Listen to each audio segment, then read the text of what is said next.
Welcome in to sportsbookreview.com. My name is Christopher Giannini, and this is the week number 6 opening line show. Show's brought to you by sportsbookreview.com. This is your number one stop for all your gambling information and needs that you could possibly imagine. We've got almost every sport about to be kicking off. We've got basketball and hockey getting into their preseasons. Pretty soon they will be playing real basketball and hockey games that matter. Baseball. Games about to really start mattering as we get into the playoffs. The NFL and college football are in its throngs. It is October. It is the greatest sports month of the year.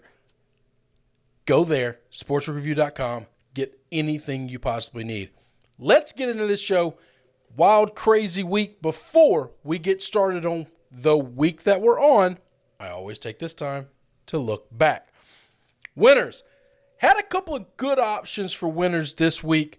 I'm going to start with, and I'm trying to pick teams, that get big wins all the time and not use the same team over and over and over again.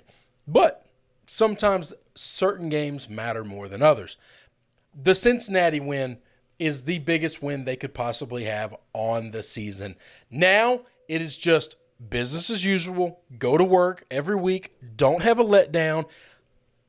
Maybe you've gotten just enough chaos already to where if you win out and you win convincingly, they cannot keep you out of this thing. Winning at Notre Dame, big deal on the road in front of touchdown. Jesus, crazy crowd there.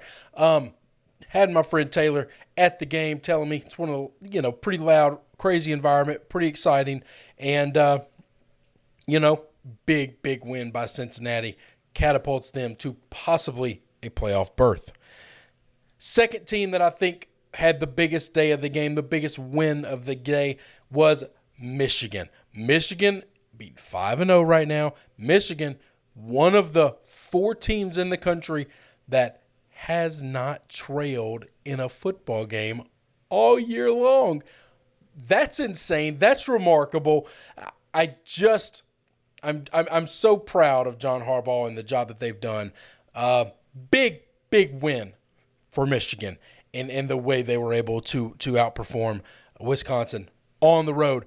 And speaking of on the road, so all 3 of these teams packed their bags, they hopped on a plane, and they went across the country to a different place, and they went into hostile environments. They got to win. There might not be another bigger win in my world than Auburn going to LSU. It'd been 19 years, 22 years. It was 19. Shoot, it wasn't even 20. So it has to be over 20 years. It was like 1999, the last time Auburn went to Death Valley and came out with a win. This one broke my heart. This one pissed me off. This one just wrecked my night. But I can't take anything away from Auburn. Bo Nix played his absolute brains out, and he made plays that we won't see anybody make the rest of the year. He probably couldn't make them again. But you know what? Last night at Death Valley, in front of that crazy crowd, hostile environment, man, he performed at a level of which is just worth all of the praise in the world. Big winner to Auburn. That one hurt me to say. Gotta say it. Biggest losers of the day. Was pretty easy for me to narrow down. One, my Memphis Tigers. But what in the hell are you doing? Okay? Getting beat by UTSA at home, nothing to sneeze at, okay? No one's turning their nose up at you. No one's calling for anybody's job. No one's panicking, all right? We're here, and we understand UTSA is a really good team. Hey, there's a world where UTSA might be second best team in the state of Texas. Whoo. There's a lot of teams that are puckering that asshole with that comment right now. Don't ask them. They might be the best team in Texas. You can't go to Temple and get beat. This Temple football team is not good. This Temple football team is a bad football team. If you have any pride at all, you can pack your bags. You can fly to Philadelphia. You come away with a win. Okay. The fact that you got beat outright, an absolute embarrassment. Don't come back to Memphis. Don't. That's a shame. That's a damn shame. Okay. Second biggest loser, not so angry about, but it was just a weird game. Oregon. Oregon was undefeated. How this Oregon football team has looked so bad, before and after the game in the Horseshoe against Ohio State is beyond me. Okay, it's kind of a miracle that they're undefeated right now. Anyway, going into this past week, I'm trying to see which phrase I want to use and how I want to word that. They went into Ohio State and they kind of kicked their ass. And ever since then, and even the week before then, they look bad. They don't look like they know what they're doing. Big ups to Stanford. That final drive, Stanford kind of whipped them the whole game. Oregon was up. Oregon should have been up bigger and more. They just kept making mistakes over and over again. That final drive, like 4 minutes left to go in the game, Stanford should not. You cannot let Stanford make it. Oh, it wasn't even 4 minutes. It's like 2 minutes. You can't let Stanford drive 75, 80 yards, 88 yards, I think it was, down the field to score a game-tying touchdown, and you take this thing to overtime. Your defense has to have some pride. Mario Cristobal has to be trying to figure out what in the hell is going on. You played this game without Moorhead, that's fine. It's your defense that let me down. They scored enough points to win the game. Okay? You can't have those. And then my third biggest loser of the week. This is a strange one. There was a day and a time where you just didn't go up to the Smurf turf in Boise and walk away victorious. Boise's now got 2 losses, both of them at home. That's something that the folks from Boise aren't used to at all, man. And I am really curious as to where that leads this program. We'll get into them a little bit, not a lot, a little bit in the opening lines, talking about their game this coming week with BYU. But surely they're not going to come away with 3 losses. I just can't. I can't imagine it. I can't picture it. But they are absolutely a big loser. 2 big home games. Boise dropping. I don't really have a bad beat of the day. Maybe there was one and I just didn't pay attention to it. All of the games that covered seemed to cover easily. Whether they won outright as a dog or not, I don't recognize a game that had a weird fluky play or something just incredible stroke of bad luck to cause a game that was right on the number. If it happened, I think it happened on the total. I don't pay attention to all the totals. I only pay attention to the totals that I play, and I didn't play a lot of totals this past weekend. So that's that. My single game Heisman. I give you 3 every week. Okay, single week Heisman. Here we go. I'm starting with none other than my guy from the University of Tennessee, Hendon Hooker. Hendon Hooker was 15 of 19. Pretty damn efficient. Only threw 19 passes. Didn't have to throw a lot to beat the hell out of Missouri. 225 yards, accounted for 3 touchdowns. Oh, yeah, he ran it for 80 yards and another tutter. This guy is impressive. I don't know how talented this Tennessee team is, but I think this guy has the goods. I think Heupel's offense is real, and I think Hendon Hooker could be the leader that Tennessee has been waiting for a long, long time. Okay, they need to build around this kid. They need to groom him. They need to protect him. And they need to find a way to build this team around him while his time is there. Next biggest winner. I got my guy Kenny Pickett at Penn State. Penn State. I'm so sorry to the good people of Pennsylvania for always getting Pitt and Penn State mixed up. It's only when I speak, okay? It's just because my brain doesn't work very well. I'm not really smart. But Pitt. First off, I think Kenny Pickett has been in college for 9 years. I'm not positive of that. I haven't looked that up. I think Kenny Pickett's been there for just a shade under a decade, okay? Real good. Had a hell of a weekend. I called this one right. I didn't get a lot right this weekend, guys. I got this one dead nuts on.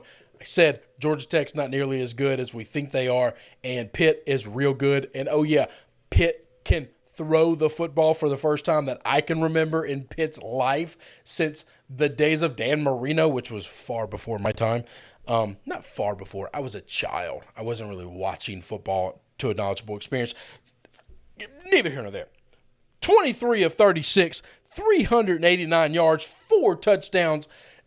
That Georgia Tech offense couldn't do anything against Pitt, and that Georgia Tech defense could not and cannot stop the pass. The secondary is getting eaten up, and they've got a good front seven that can stuff the run.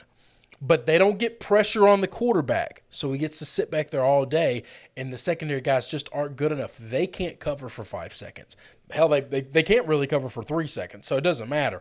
They're struggling at that point of the ball game. Kenny Pickett ate him alive. He's too smart. He's been doing this for far too long. He knows what the hell he's doing. He put up a big number. And then my guy right down the road in Starkville, Mississippi, Will Rogers. Will Rogers has not had a great 2021, okay? And he went to Texas. See, all three of these gentlemen, all three of my winners on the road, all three of my Heismans packed their shit, went on the road. And he went in front of 100,000 screaming Aggie fans. And, brother, he gigged the hell out of them, okay? This is insane. 46 of 59 for 408 yards, 3 touchdowns. Will Rogers had himself a day. And, man, I really like Texas A&M's defense a lot. Whew. Boy, I overestimated that. So I had Mississippi State covering this game. I had Mississippi State in my money line underdogs, which they were the only of the 6 that won. So that's bad. But I did not see this kind of game. I kind of thought it was going to be low scoring. Had that part wrong. I'll take the wins where I can get the wins. Those are my single game Heismans. That is the recap from week number 5. We are moving on to week number 6. We're going to start off in the weeknight games. I got 4 weeknight games. I got 2 Thursday. I got 2 Friday. I'm so excited. I love weeknight football. It's Tuesday and Wednesday not having football is the best thing that probably could happen for my family, but I don't really enjoy it as much as you think I should. I'm glad we've got big games Thursday and big games Friday. Thursday night, Houston Cougars. Big game. Big win. Earlier in the week, I think it was Friday. They played a weeknight game last week. It was either Thursday or Friday. Beat the hell out of someone. And now they are going to New Orleans, to Tulane, who just got pretty good by East Carolina. That was a weird, fluky game to me. Houston's laying 4 on the road. Tulane catching points at home dog weeknight game. Listen, last weekend kind of put the kibosh on all of the home dogs covering, okay? Every home dog got the hell beat out of them last weekend. This number is a lot smaller than I thought it was going to be the way Tulane has played the last couple of weeks. Not really sure what to expect of Tulane. They look remarkably different than they did the first 2 weeks of the season where they gave Oklahoma all they wanted, and then they played unbelievable the first couple of weeks. Last 2 weeks look like they're struggling, look like they're trying to find themselves. And Houston, they might have found themselves an offense. Finally, they are getting things rolling. Finally, this is what we thought when Dana Holgorsen went there. This is what I thought. I can't speak for everybody else. I'm sorry. This is what I thought Houston was going to look like when Dana took over. Holgo has them rolling. They look like they are cooking. This is a stay away completely for me because I think this is not enough points, but I'm afraid of the voodoo of the home dog magic, and New Orleans is not a place where you just want to go messing around with voodoo. Okay, it's just not as dangerous. Next game Thursday, my neck of the woods is about an hour, 15 minutes to the left of me. Coastal Carolina going to Arkansas State. I'm kind of half tempted to try to pack up and go to this game. Now, I got to work early Friday. It won't be a fun trip for me to get a quick turnaround out of it. But I love Jamie Chadwell. And I love what this Coastal Carolina team's doing. They're beating the hell out of everybody they play, okay? Coastal's laying 17.5 points. Now, I do think that this might be a little too many points. Now, they're kicking the crap out of everybody. This defense isn't allowing folks to score on them. Now, I think Butch Jones is finding himself with this Arkansas State offense. I think they got a little bit of talent there. Not a lot, a little bit. And I think they can put some points on the board. I don't think they're going to score a lot because, the Chants have been stingy with giving up the points. And I just think this might be too big of a number, okay? If it was 14.5, maybe, I don't know. This is a weird spot. This is a weird number. I'm leaning Arkansas State here, but it's early, guys. It's real early. Not making definitive decisions yet. And you know me, I don't ever like betting against my guy Jamie Chadwell. It's just one of those things I don't do. If I'm in the tank for you, I don't go against you. Friday night special, we got Temple coming to the Bearcats. Now, a lot of people say this is a perfect opportunity for the Bearcats to have a letdown spot. Luke Fickell, if you're worth your salt as a coach, you can't allow that. Now, this is a big number. It's 28. I think it might be too many points. I'm not touching this game at all because there's no way in my right mind I'm putting one red nickel on Temple right now. I'm just not doing it. Beating up on Memphis doesn't make me feel better about that team. It probably makes me feel worse because that might be the only like AAC win they get. And I think I would stay away. There's a world where I think Cincinnati might just try to not have the letdown game. Let's kick the crap out of somebody, but let's get some, nobody hurt. Let's get some depth guys in and let's kind of rest back on our laurels here a little bit. And if you don't cover 28, that's not the end of the world to them. So I thought that was a big number. Other Friday night game. This is a big game. This is a real game. This is a hammer game right here. This is the Stanford Cardinals. See, I bet against Stanford almost every week. And I'm about 50-50 on them, okay? It's not like it's been a bad bet, all right? I made plenty of money. I've won some games on them. I lost on them last week. That was bad. Maybe they're one of these teams where just every other week you fade them, and every other week you play them. And if that's the case, then this is the week you fade them. Arizona State coming off a monster win in which they kind of took UCLA to the woodshed, okay? They went to L.A., and they kind of beat them up physically. They were the more physical team. They were the more aggressive team. And they didn't make mistakes in that game at all. That shocked me. I thought I had UCLA in that game because I think these two teams are even, but one team tends to be making a lot more mistakes than the other. And usually UCLA is playing pretty clean football, and Arizona State has just been pissing the ball away all over the place. They didn't make any mistakes. They didn't turn the ball over. They didn't get penalties. They played about as clean of a football game as I have seen. Jaden Daniels looked good. Not the best in the world, but didn't have to. They ran the ball down UCLA's throat, which is embarrassing, and it didn't see happening. Can they do those things to Stanford? Yeah, I think they can. Stanford's now going on the road. We'll see. Herman the boys, 9.5 points. Not too shabby. We're getting into Saturday. We're going to the Red River rivalry. Used to be the Red River Shootout, but we can't say shootout anymore.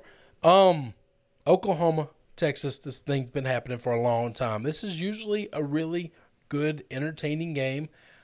Texas is the one team that's kind of been the thorn in Oklahoma's side all these years. Even the really good years where Oklahoma kind of steamrolls folks, Texas will have like 3 losses on the season, but they'll beat Oklahoma. It's always kind of strange that way. I think Texas is the best team in this game. I think it's not close. And this line opened up Oklahoma -10. I don't know what I'm supposed to do with that. I mean, I know what you're supposed to do with that. When you think the books might be off by 10, you just change your family's life, okay? But here's the problem. That scares the shit out of me. This tells me there's some monkey business going on.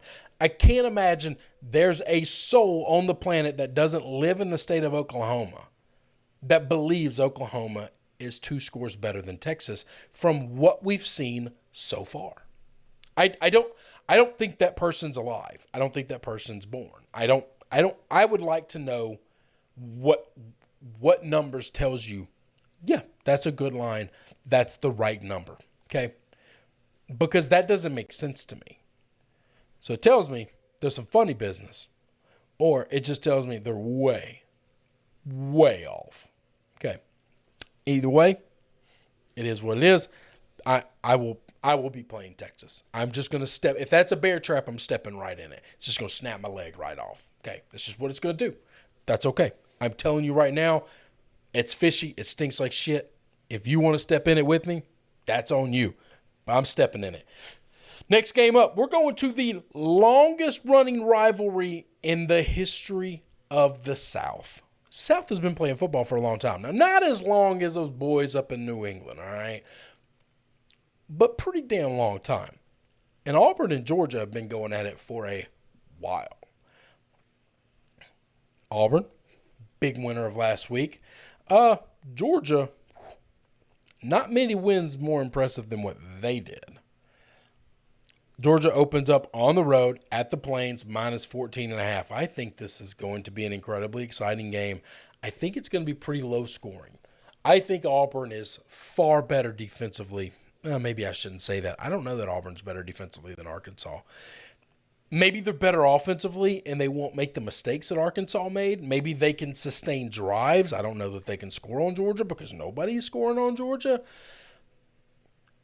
When I first saw this line, I thought, well, that ain't enough points because Georgia's beating the shit out of everybody. And the more I'm thinking about it, the more Auburn's kind of wiggling around in my tummy. And I'm thinking, maybe.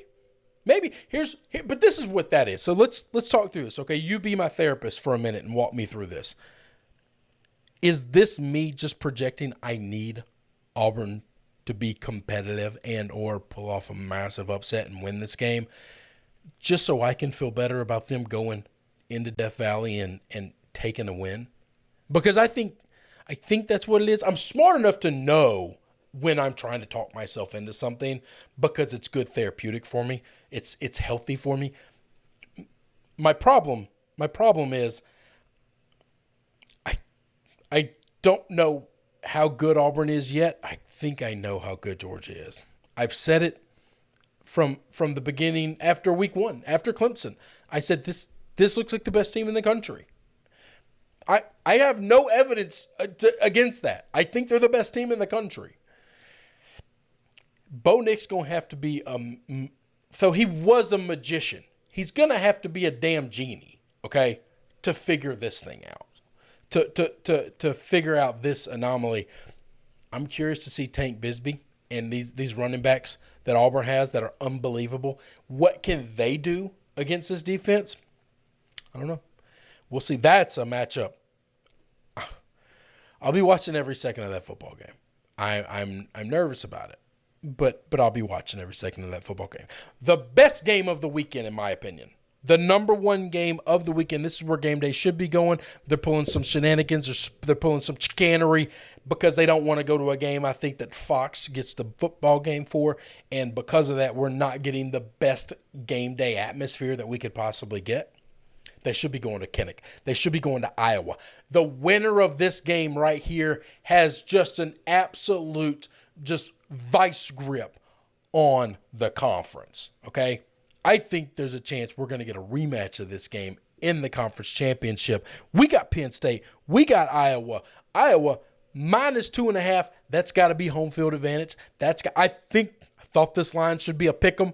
I think these two teams are dead nuts even, and you usually get 3 points for home field advantage. They're giving them 2.5.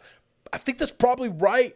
I think it's probably right, even though, hell, Penn State could easily win this football game. I think this is going to be the best game of the weekend, guys. I think this is going to be the most – it's going to be defensive, but it's not going to be one of those boring defensive slogs. You're talking about two teams that get after it on defense. You don't want to play offense against them. They're going to make you hurt. They're going to make you bleed. They're going to make you cry. They're going to take the football away. They're so fun to watch. The offenses capitalize – When they're not capitalized, I was about to say capitalize on mistakes, but these two defenses ain't making mistakes. Trust me on that. I think the offenses are big play guys. They'll go three and out, bust one for 45 yards, and I am insane excited about this game. If you make me make a pick today, I just won't do it. I won't do it. I've got until Tuesday evening. Show will come out Wednesday night. I've got until then to make my pick on this game. I know I'm going to have to. And I got no clue where I'm thinking right now. I mean, I literally could flip a coin, and I'll be happy with either side of it. I really would. I would almost rather the other person take the pick. I'd almost rather you pick Penn State and then I have to take Iowa. Or you take Iowa and I have to take Penn State. Because at least then I didn't have to make the decision. Because I think I'm happy either way. I think I'd ride with either of these teams. That's insane. It's going to be a great game. It's going to be the best game of the weekend. Mark it down. Next game that we're going to go to. Talked about Boise earlier. Boise being one of my losers. BYU, another team, one of the four, that has not trailed the entire season. Georgia was one of those teams as well. Bama's the other team. We'll get to them in a minute. BYU is kind of having their way with the entire country. And if you go to Provo, you're not coming away with a win. I find it very hard to believe that Boise. So this is the thing. I've got this trick in my mind that's telling me Boise can't lose 3 games by the second weekend of October. I don't know what the hell month is that. Boise can't lose 3 games by then. That's not real. That's not going to happen, right? Maybe. I mean, shit, maybe. And BYU's laying 3.5. I just feel like there's going to be a weird thing where I don't think the spread's going to come into play here. I think this game is going to be, if BYU wins this game, I think they're going to kind of kick the crap out of them. I think this is going to be 7 to 10 points. Okay? I think they're going to dominate the football game, and I think it's going to be a 7 to 10 point game. I don't think we're got a last-second field goal to win this monkey. All right? And if Boise wins, then they're just going to win outright. I mean, the points aren't going to matter. I think you're picking a winner here, and right now, I'm leaning. I'm not betting against the boys in blue at home in Provo. Okay? A little different shade of blue. Not a lot. I'm telling you, man, that place is – they have been protecting that house this year like I've never seen. And you say, well, they haven't trailed in a game, so they've gone everywhere and been dominant. Teams go into Boise or into Provo and make a lot of mistakes. This Boise team has been up and down, man, incredibly unpredictable. And I'm just – that's going to be an exciting game. That's going to be a game you're going to watch. I think that's a late game too, which I'm super excited about. I like good late names. We got a SEC tilt that I want to talk about. So this is an opening line show. I obviously can't hit all 65, 70 games, however the hell many there are. So I get to pick some games, right? We're going to talk about the big games. We're going to talk about the best games. But every now and then I get to slip one in that I like. And I like this Tennessee-South Carolina game. I like it from the narrative of this. It's about narratives and it's about storylines. We just saw Tennessee beat the hell out of Missouri on the road. Knoxville is going to be hopping. This is going to be your opportunity to go into one of the most beautiful places in the country. I don't know how many of you have been. The Smoky Mountains, they ain't a lot of places in this world that as nice as that. I love it up there. And I'm biased because I love it up there. This is where I spend my vacation. This is where I go to relax. I go to the Smokies, okay? If I was an unbelievable D1 athlete and I could have played football or gone to school and have someone pay for me to go to school and I spend 4 or 5, 7.5, which it took me to get through college, years there. My number 1 choice is San Diego State. That's different. My number 2 choice is Knoxville. And if I wanted to play major college football, I'd have gone to Knoxville. I think it's unbelievable up there. I think it's incredible. I love that they have the volunteer Navy. It's one of the coolest things out there. And all these rich folks and all these party people in Knoxville are finally going to get to have an opportunity to celebrate. And they're going to come out in groves to a game that they think they should win pretty big. The line is 9. Here's where the narrative comes in. Tennessee playing from the front. Tennessee being a favorite, a big favorite. Tennessee being picked to win the game and should be substantially better than the other team. Hasn't boded well. Bode well for Tennessee in the past. I want to see, can this Tennessee team play from the front? Can they play with a lead? And I'm not talking about with a lead in the score. Can they be the favorite to win the game? Because when they've been an underdog, they've had no problems at times in the past being a thorn in someone's ass. They've got no issue with doing that.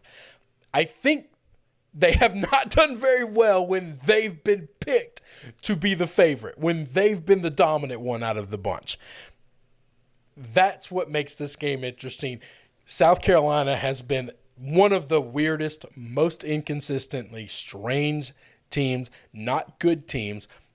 But maybe Shane Beamer's got them coached up well. Maybe they won't make just ridiculous amounts of mistakes.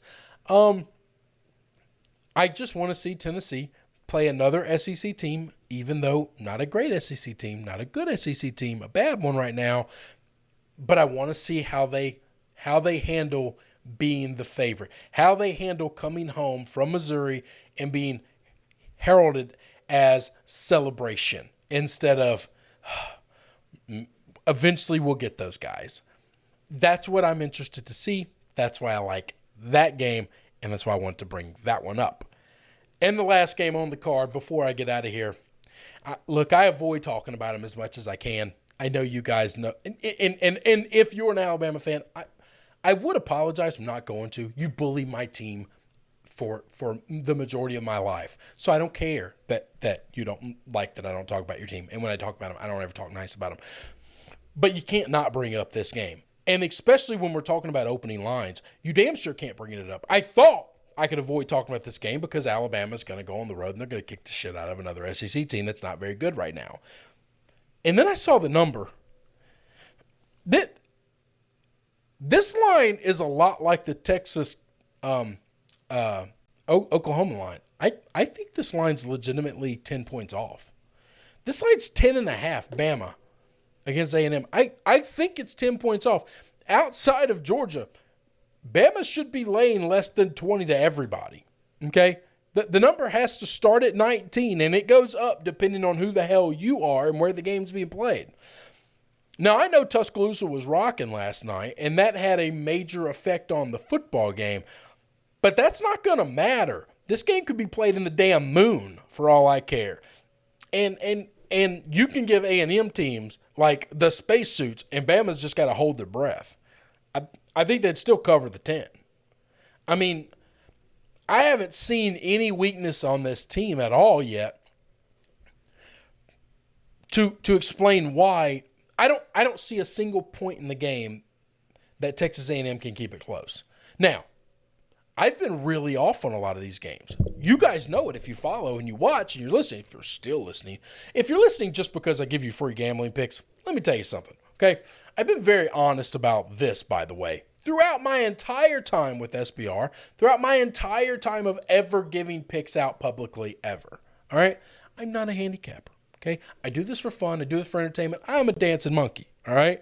Turn the camera on, put in front of a hot mic in front of me, and I'm going to sing, okay? That's just what I do, all right? I want to make this entertaining, and I like talking sports. And I'm knowledgeable enough to talk about these games. I can break down these games with the best of them, all right? And I can give you prerogative and perspective. Man, I am real bad today on coming up with words. I can give you perspective that usually a lot of people might not give, okay? I don't like popular narratives. I don't like the easy answer. I want to try to see things from a different light. But if you think I'm a professional handicapper and you're here, listen, you get exactly what you pay for. This costs you nothing. Every now and then, I ask for you to like the damn video, give me some comments, and I'm a pretty easygoing guy. I'll laugh at myself when I'm wrong. You can laugh at me. That's okay as long as it's in good taste. You start getting personal, that kind of sucks. We'll figure that out. We'll work it out like grown-ups. How about that? I haven't been good at picking these games. All I can hope for in this situation is that I'm so off on this and A&M keeps it tight, A&M keeps it close, and we have a fun game to watch. Because this is the CBS 2:30 game, and for 2 weeks in a row, they're going to go to an Alabama team, which is strange to me. And neither one of these games are going to be good. Now, I thought the Ole Miss game was going to be a really good game. I thought Ole Miss had a chance to win the game. I was wrong. I think that Ole Miss team's a lot better than this Texas A&M team. Texas A&M team. Jesus Christ, I'm about to get out of here. Look, Alabama's really good. I think this number might be 10 points off as well. I don't know what the hell the books see that I don't see. They're all a lot smarter than me. I'm a moron. I love doing this show. Thank you for watching so much. I appreciate you guys. I appreciate Sportsbook Review. For them, my name is Christopher Giannini. This was your week number 6 opening line show. I will see you Wednesday for the big game breakdowns. I'll have all my picks by then. You can fade me if you want to fade me. Until then, have a good one.